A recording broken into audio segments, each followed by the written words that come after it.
I'm Charlie. I played Jason in the movie The Class, and this is Young Entertainment Mag.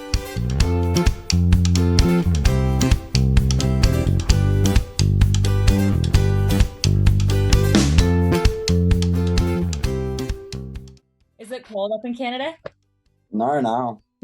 It was like a couple weeks ago. We had like a little cold spurt, but it's pretty. It's like, I mean, not as hot as Cali there, but Yeah. even you guys must be starting to get cold. Sure. Yeah, I'm in NorCal right now, so like Tahoe area. So it actually Okay. I think snowed a few days ago, but it's sunny today, so It's it's blowing me away the amount of powder. Like I see on TikTok, like all these kids that have been like, like they're already just like snowboarding in like 8 foot high powder. I think that's nuts. Like totally. it's not even, we're nowhere near that yet. It's still like fall here. Yeah, that's Yeah. crazy. I know it's wild how it's different places. But Um, we're on the but water level. You you guys what? are, we're water level too. So Oh, you are. yeah, yeah. Cool. So It's like are so you in the mountains? Do you snowboard? I don't know. I'm from San Diego, so more of like a beach town, but yeah. You're living in Tahoe and you're not even getting on the hill? I'm actually just traveling right now. We're just But bopping around to different Airbnbs, hanging out. Sold our house in Nashville from fun, California, so we're just going wherever we want to go. So we're just having fun. fun with it. I think we're gonna do San Diego next, then Phoenix, then Florida. Kind of like chasing summer a little bit, even though we don't want to. I hate the cold, so You're um, missing out. I mean, San Diego, yeah, you're fine, but yeah, like I mean, this is like the point of moving around so much is to learn from all these different places you're going to, right? And to try new things and to yeah. experience all of these different little mini lives that everybody else gets to enjoy while you're just stuck in usually one place. Pick up a pair of skis. You should go. It's really, really fun. I It, should, yeah, it's challenging. Maybe do a class. Like honestly, like it'll be a little bit boring, maybe. But for like, you're gonna suck. You're gonna suck for your first time in the first week. But next time you go, the muscle memory is gonna be in there, and you're gonna be way better. No, that's good advice. Just got a mountain bike, and that's something I'm not Yeah. good at yet. So I am trying to, try some new things. And it was really fun, but way different than riding like a beach cruiser. So Downhill mountain biking. yeah, well, and Yeah, uphill, it's all through the mountains, so it's yeah, crazy. that Yeah. stuff gets me nervous. Mountain biking. I'm more scared. Like I'd be more scared going down a mountain than on skis. Like I feel like, I mean, I get it. I think it's a great time. It's huge in Vancouver, Okay. um, the culture for mountain biking, because like all the ski hills turn into like mountain bikes hills in the Cool. summertime, right? So it's like a huge industry, but whew, it just like, I mean, I love biking, and I like, we got mountain bike too, but not like to the size like them. Their mountain bikes are huge, right? Just to make sure like for the impact. Yeah. But no, that'd be, oh well, congrats. Don't break a leg, because you can break a lot of them. You can break.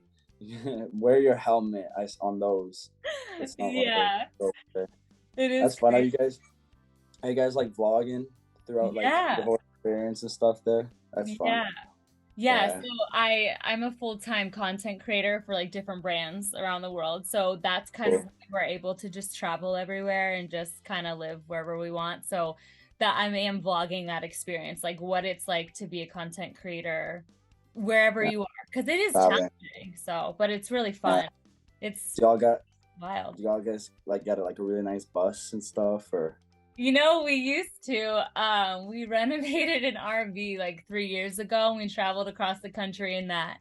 And then we bought a house, and then we just sold that house. And so we're not in the RV now. We're staying at Airbnbs because it's really hard to film like branded content for brands yeah, when you're not like even like now we're staying at a random place, and it's like I gotta set up my studio every time, and like I haven't yet here, so it's hard to we found in the yeah. RV. But yeah, it's But wild. the RV at least gets you to bring the RV saves you from that reset every time, right? Totally, you just have all your stuff in one place, and exactly And home. then if you stayed somewhere for like, if you were gonna stay somewhere anyways for like for a couple of months or whatever, then yeah, get a place, and that's fine. But if you're, Yeah. I just with acting as well, like I find myself living in, I mean, this year I've gotten to live in Vancouver, Toronto, Atlanta, New Brunswick. I have a job out in Paris and then a job down in Peru. And it's like all this traveling, it's amazing and it's super fun. And you get to experience all these different lives and all these different cultures at the same time. But that one aspect of resetting every single time, like every finding, because like you want to, because usually when you're traveling, it's okay to find a bit of like, when you're not connected to yourself or very grounded, right? But when you do it so much in your life, then it's like you need to find some sort of stability and some sort of grounding every time you're in a new place, because you'll just burn out without it, right? Totally. And remembering the things that you love, you know, at least in an RV, or I mean, I don't have an RV. I do it with my pup, and we get like I just drive a Subi all around, so it's like it's nothing, but I like it better than flying, because when you fly, you only get a suitcase or two, right? Yeah. And then poor experience for the pup. You guys got a nice dog too? Two of them. Yeah, we have Yeah, 2 Aussies. What about you? What do you have? Cocker Spaniel. Oh, that's so nice. So your dog comes with you to like all your acting jobs? Yeah, yeah. Oh, that's And it's very, nice. That's really cool. How did you get into acting?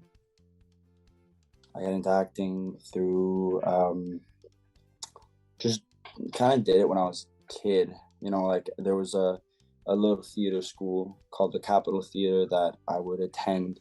And I was, me and my family, we all had like we all did like music and stuff, Cool. and so we were always like on a stage somewhere. But that was like in the summertime when we do stuff like that, and that was mainly my brothers who like really held the band. Me and my little sister, we were just kind of like the little like tag-alongs, you know. With she would hold like a maraca, I would hold. I upgraded to a bass, but for the longest time, I like, you know, she had the tambourine, I had the maracas, and then she got the maracas and the tambourine, a little Joe Jonas kind of style, and I got love to it. have a bass. And then like ADHD kicked in when I was playing hockey and stuff. My mom was like, I wasn't playing the game, I was more excited about the crowd.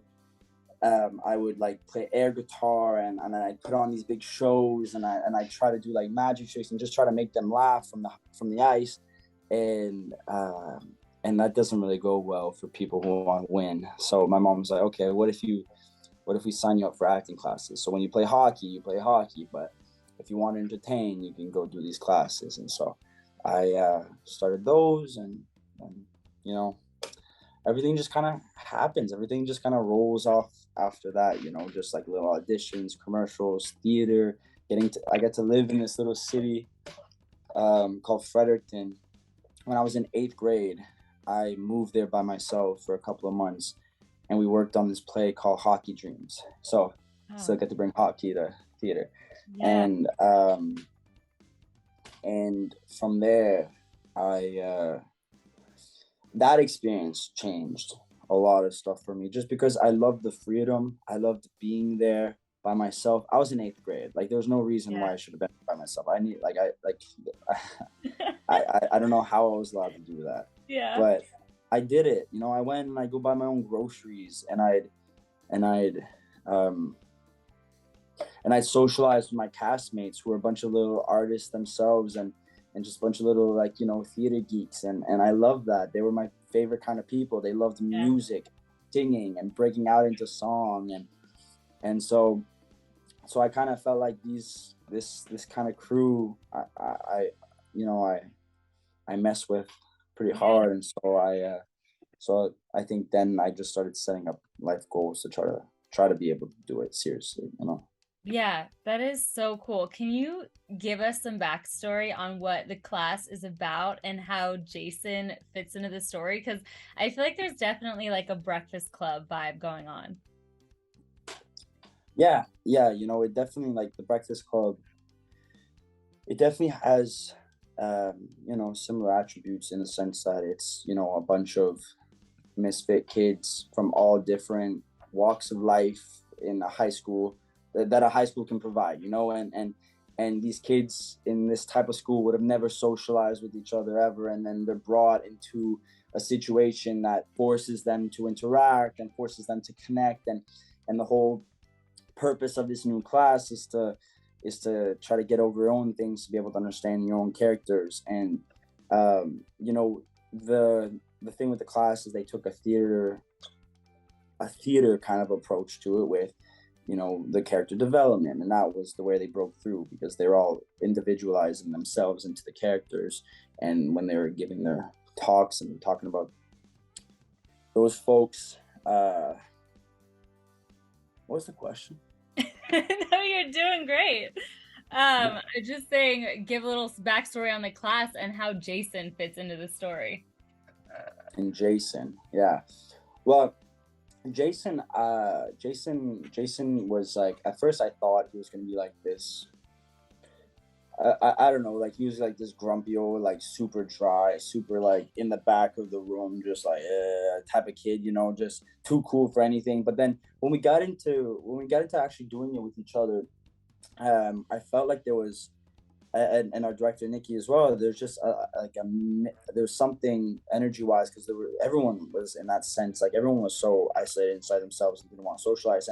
And I liked him. He started coming out with a bit more of like, if he was like a little theater kid, and he was a little more louder than anything. And then we started messing around, and Nikki really gave us a nice platform to be able to mess around with.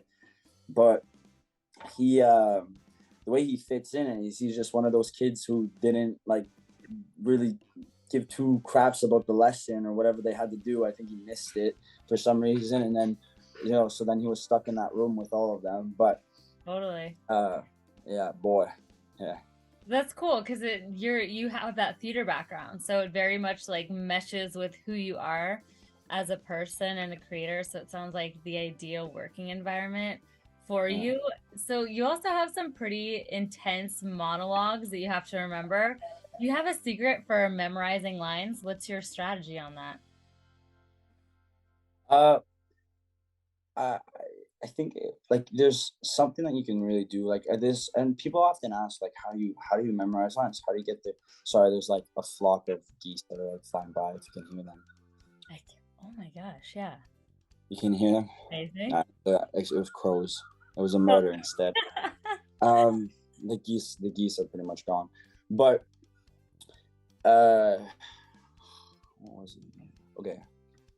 You said you were asking how did I bring theater for memorizing lines. Oh yeah, monologues. I mean, that's intense. That's a lot.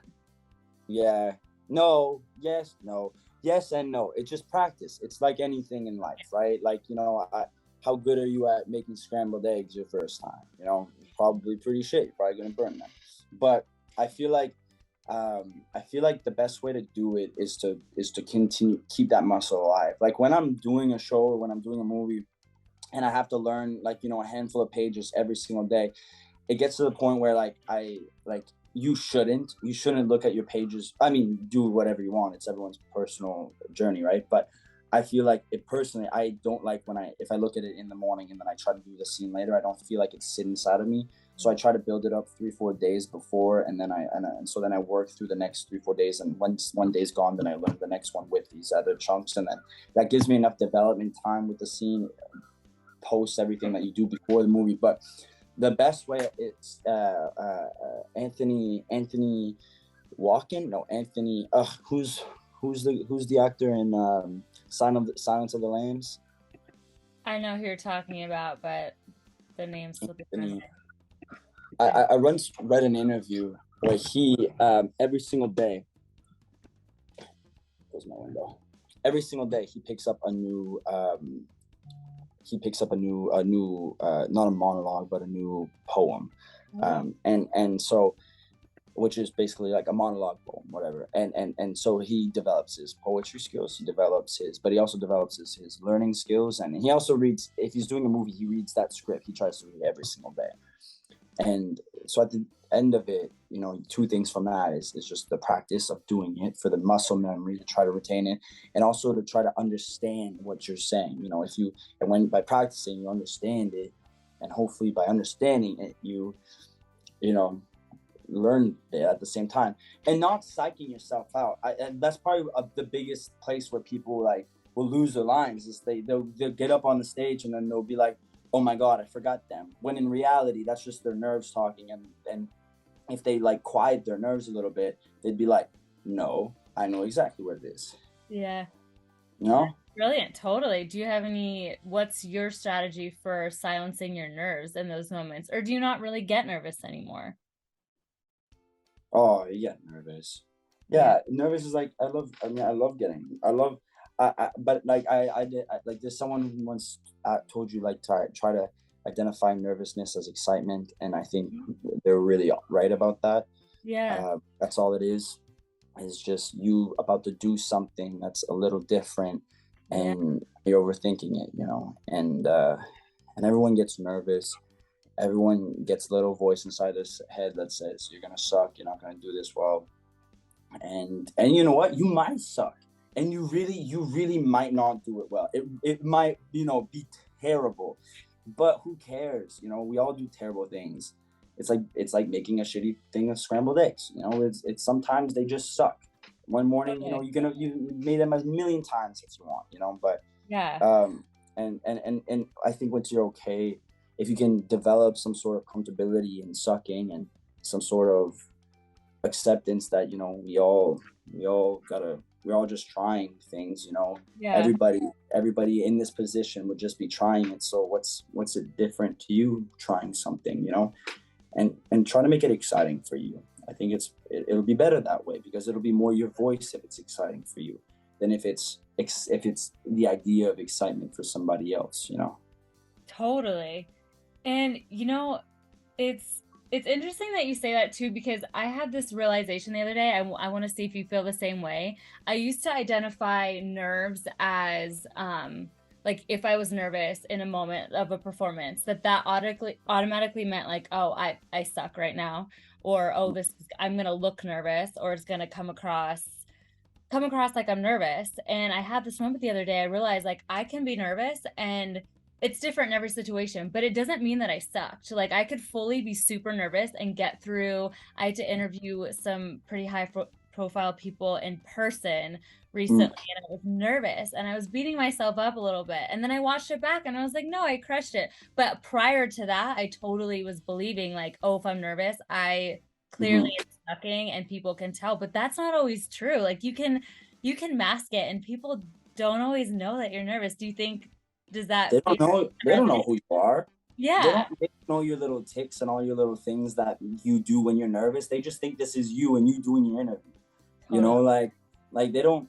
And if you walk into the room with the mindset of, oh, I'm gonna suck, then you're starting off on the wrong foot right away. Sure.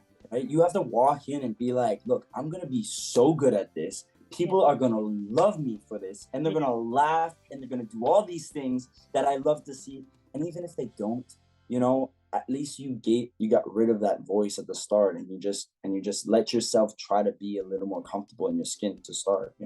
Yeah. I like that. Totally. Okay, well, you gotta spill the tea. Who are you interviewing? Who made you nervous? Oh, so I interviewed. Are you into country music?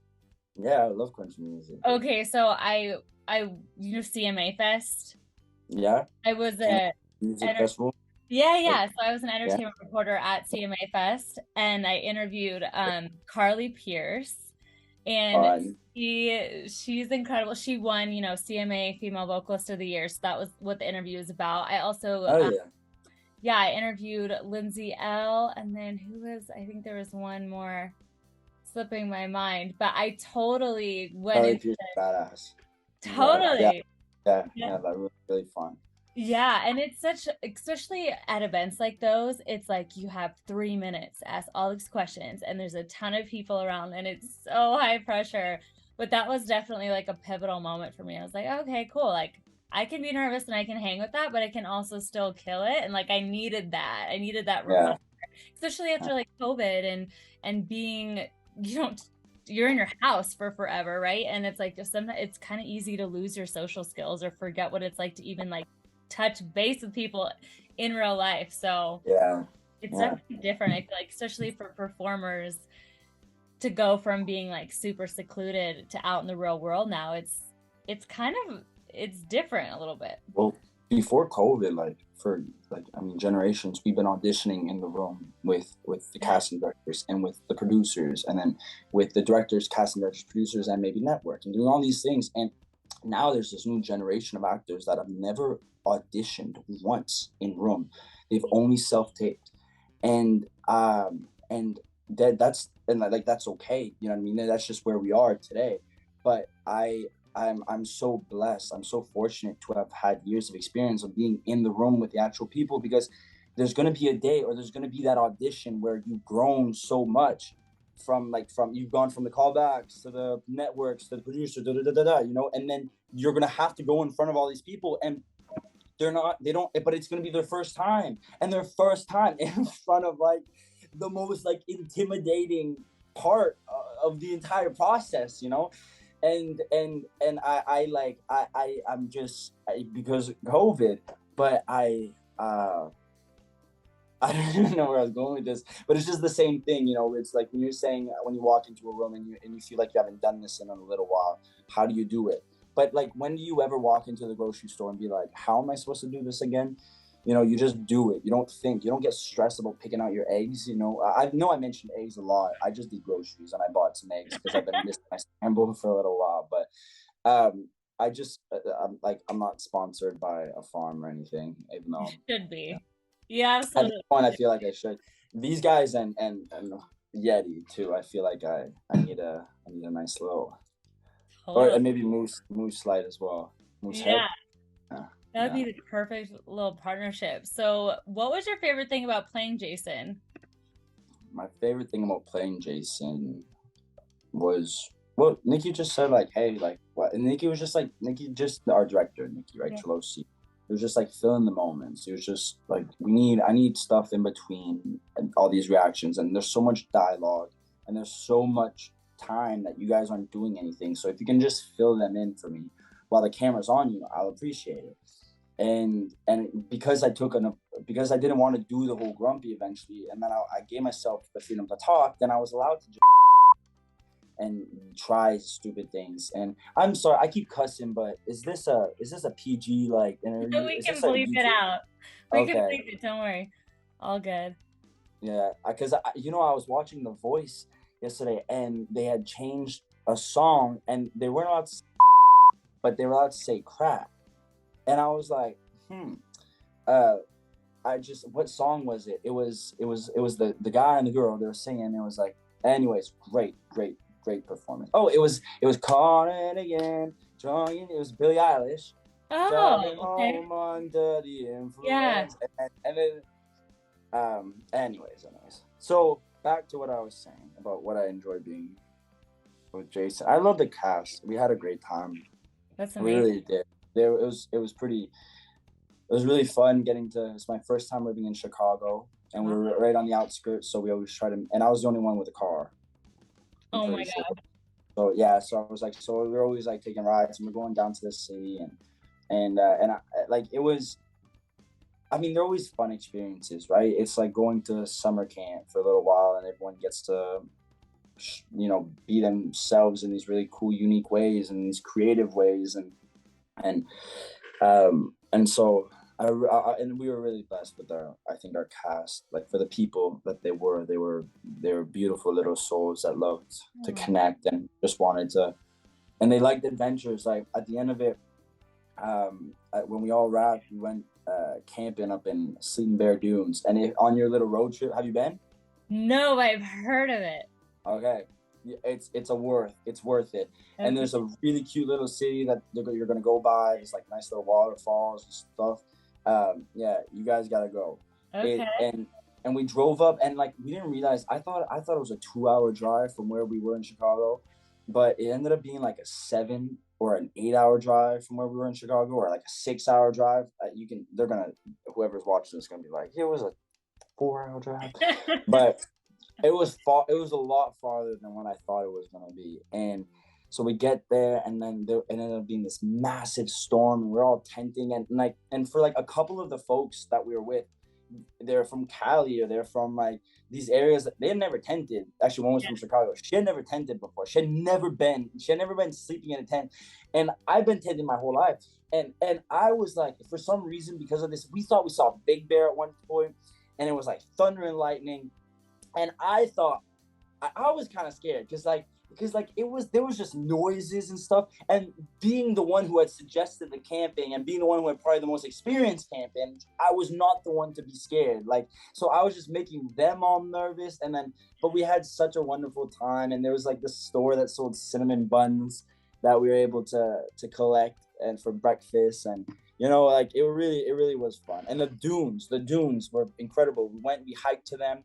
We found our way off trail at one point for some reason. I don't know how we did that, but then we ended up through these dunes, and now we're walking. It was like heaven. It was just peace, quiet, nothing around us. We were walking towards the water and just sand, like it's like a desert worth of sand. And then we get over an edge, and then there was this dude that was like tanning naked, and we were just like all of us, we were like 6 or 7, and we were just there like he was like in the middle of like the trail that we were like going through.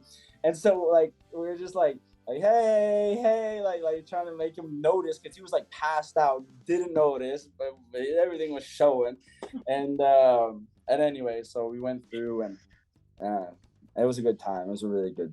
You gotta go if anybody's listening. Anybody should go. Dunes. No, I gotcha. That was, you probably don't remember. Do you remember the old Disney movie growing up? What was it called? Tourist Trap. Do you remember that? With Tourist Trap. Daniel, no. What's his last name? Radcliffe? No. Tourist, like tourist. Tourist Trap. But anyway, they talk about Sleepy Bear Dunes in it, and so that's like, I watched that Disney movie over and over again when I was growing up. So that's just what came to mind. But and okay, no, I just want to. Are you saying tourist like the sign, or are you saying tourist? Are you saying tourist? Tourist, like you're going to be a tourist in a city, like you're like a traveling tourist. Is it a scary movie? No, it's a comedy, but it's an old Disney movie. I think like you can only find it on VHS. No, oh wow, no. Here, I'll show you. That's not it. Yeah, tourist. Freaky. Yeah, well, it's horror. 1979. It's probably pretty kind of fun. Tourist Trap, Disney. Here, let me see. Toonshot. Oh my gosh, it's such a classic. This right here. Daniel Stern. Do you know who that is? Do you recognize him? It's probably way. Oh, the tall guy. Yeah, I recognize the guy with the curly hair. Yeah. Anyway, they travel. You can see they travel in an RV, and they but they go to Sleepy Bear Dunes. Yeah, it's fun. Yeah, it's beautiful. A little community. It reminds you of like a little like East Coast town in in the middle of the country. Wow. Oh my gosh, that's so sweet. Yeah. I know it's already 11:30. I don't want to take up too much more of your time, but I would love to ask you a couple questions about Julie and the Phantoms. Do you have a couple more minutes? Yeah, for sure. Okay, cool. So, what? I said anything for Julie. I love it. What is like the number one thing you took away from working on Julie and the Phantoms? That you are your voice, and you are who you are, and that you should feel, and that no one should ever make you feel bad for using your voice. Like, you are your own individual, you're your own creative, you're your own artist, and you have the right in a collaboration to be able to bring your art to what you're doing, because that's why you're hired for it. Yeah. And people who try to, maybe people who are trying to quiet you or pull you away from what you truly are, they might be challenging you, and that's good. Challenges are accepted, but I feel like Julie and the process really gave me an understanding of my voice. I don't think I know it I don't think I think I'm still like really discovering a lot of who I am in life just from growing up, because I keep changing every year by year. But I feel like I I'm so much more comfortable in my own skin because of that experience, and where I want to be and who I want to work with, and Yeah. you know, because it's a short life and every experience counts. And if you get to work with people that lift you instead of pull you down, people that like you for who you are, and Yeah. and especially in this industry, it's definitely a hard thing to find people who like you, Yeah. because we're always, ever since you join the industry, from the day you are in it, you're told to be different, you Yeah. know. But then the second that you have a bit of success, then people are like, oh, be you, keep doing you. People love it. But it's like, if you can just find, it's just so hard, so confusing. But Kenny really, and the people that everyone else in the show too really gave me, my friends in the show, they really made that whole thing for me. Yeah, Yeah. that's such a good point. When you start in the entertainment industry, there you're right, like people do want you to change and be different, and it's hard to find who you are, even like as a person, not even just as an actor. What do you think, like when did it shift for you? When did it click, when you were like, okay, I do kind of have more of a sense of a self, or you're giving yourself like permission even to be yourself? Like when in your career did that shift happen? Well, I don't know in the career, like per se, because there's little moments in life that you have, like that time that you were talking to all the hockey moms and then you made them laugh. Like you were like, oh, that worked. That was fun. Why don't I try that again? Because I enjoyed Yeah. the feeling of making them laugh. There's always these little pockets in life that build you to who you are and to these bigger moments. But it was right in the audition room for Julie where we were like, there was this one point Kenny was, it was just like, he's more, I played a soft song. He was like, he's more, he's more rock. Like, what can you do Mhm. that's rock? And then I came and I did a power slide on my knees. I was just like, da, da, da. And that moment of us, we connected there in a way that was like, it was like a little spark. It was like, zoom. And, but from that point on, like, there was like that connection is what made us like, I feel like that what trusted us into like, okay, he's letting me try to like create. I'm listening to him and the best I can. I'm going to try to create on top of that. And we just understood each other, and but Totally. yeah, Yeah, and like bringing that was all you, like as a person, bringing that into that moment, and that spark is what like probably lit up the room, and like that affirmation too, like that was all you, and it worked, was probably yeah. such a solidifying, like affirming feeling. Okay, one last question for you. What has it been like for you to be recognized as Luke throughout your career? Oh, so cool. It's random, and I mean, it makes the world, this huge world, that much smaller, because I'm waiting in in some random shopping mall in Ecuador, Quito, Ecuador, and I am just trying to get my cell phone chip transferred for the things. And as I'm standing there and people are walking by, like multiple different little groups are coming up after one up, like and like try, and they all have the same reaction. They're all like what, like what the hell are you doing here? And I'm like, oh, you guys watch Julie? And they're like, yes. And they're like, so what's your favorite song? And then they'll tell me, and and then they'll tell me, sometimes they'll tell me stories about what it meant to them, because it came at like a really interesting time. It was during the pandemic, and it created this new community for people to reach out, and it was a very inclusive community. It let people. The whole point of Julie and the Phantoms is using your own voice and being more who you are. And so it's like, so these people, when you watch that kind of material and you create a community on top of that, then it's just acceptance, and people just want to like love. And so when you get to meet them around the world and that they came from that, you just instantly, there's just instant love. It's not like I played a serial murderer and then people are like afraid of you when you walk by, which must be interesting, very, very interesting. Like people have like nightmares of you crawling into the. You remember watching, like, what's the one where he hid underneath the bed, and he had that big face that was just like, ugh, I like, probably didn't watch it. I hate horror films. I can't uh, do it. I feel like this one was like put in front of us as kids. Like this one was like, they went into that dream world. I don't know. He couldn't make them dream. I think he was stealing her dream. Is it like the Freddy series? No. Oh, I know what you're talking about with the white face. Yeah. Did you say Freddy? Freddy, yeah. I see a bunch of people dressing up as him for Halloween or something. Yeah, right. Like, right? Isn't he all like messed up? Not Freddy versus Jason. Not that Freddy. Yeah. I don't know. I don't like the ones. I don't like the gory ones. Those guys get me good. The ones where you get yeah. Too much. Yeah. I feel you. Thank you so much. I really appreciate it. You rock, and we'll tag you, of course, when we post everything. But dude, thank you. Yeah, please send it to my team. So for sure. Thanks again. And we're so excited to see everything that you continue to do, and we'll be cheering you on. And you as well. Enjoy the journey. Enjoy the trek. I hope to God I see on my For You page one day and you're skiing or something. Yeah, there you go. That'll be the day. Snowboarding. Yeah, I'm telling you, especially if you're out there, you are missing out if you're not on that hill.